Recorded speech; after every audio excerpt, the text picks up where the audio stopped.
يلا عصوب راح تبرع بالدم. راح تبرع بالدم. ايوه دير بالك على امك واخوانك. لا كيف يعني عادي برا الدم حج. لا بالعكس اليوم تشرفنا والله بالمشاركه في هاي المبادره الطيبه من مستشفى التخصصي في عمان. جميل. المبادره الرائعه طبعا هي مش الاولى هذه تراها. بس اليوم صادف انه احنا في زياره للبلد الحبيب الاردن بلدنا، و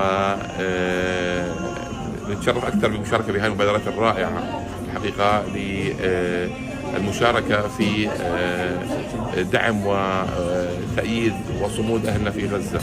كل التحيه لكل من ساهم في هذه المبادره الرائعه، وشكر موصول لمستشفى التخصصي، وهذا مو غريب عليهم يعني، وانا بعتبره هذا مستشفاي الخاص.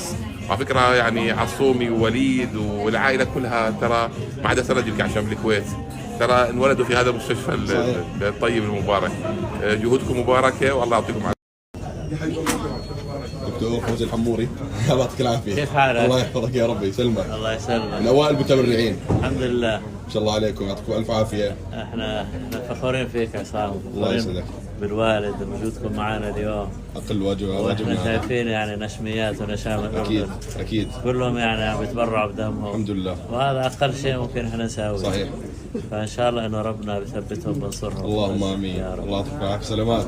الله يسلمك. انا عصومي. ترى الدكتور فوزي شجعني اتبرع. والله؟ ولا انا؟ ولا احنا غيرنا قانون. نعم. كان التبرع للرجال هي علاء يصلحني الدكتور علاء مدير بنك الدم. الله يحفظك. كان التبرع للرجال 50 سنه الحد الاعلى. سويناه 65. يا سلام. مشان الكثاري زي الله يبارك شباب خاطرك يجيبوا خاطرك دكتور. صح ولا لا؟ بس احنا وصلنا خمسينات. لا لسه يعني قربنا شوي.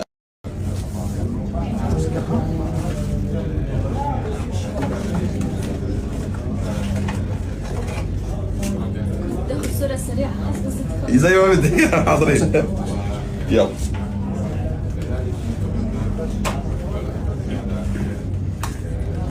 بالفوق ده تاخذ حاجه او نيجاتيف.